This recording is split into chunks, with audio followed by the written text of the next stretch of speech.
Hello everyone, পাখিস kitchen with ব্লগে সবাইকে স্বাগত। আজকে চতুর্থী, জানি না কেউ তৃতীয়া বলছে কেউ চতুর্থী বলছে। তো যাই হোক, আজকের দিনে আমাদের মেনুতে কি কি আছে একবার দেখে নাও। গরম গরম ভাত, দেখতেই পাচ্ছ, কলমি শাক ভাজা, একদম অল্প করেই করা হয়েছে।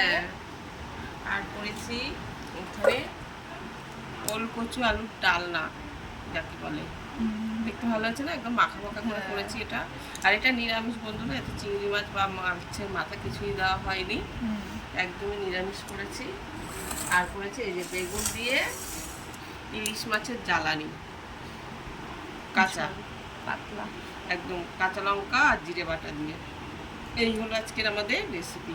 কার কার ভালো লাগলো একদম হালকা পাতলা রেসিপি। টাটা। একটু হালকা পাতলা।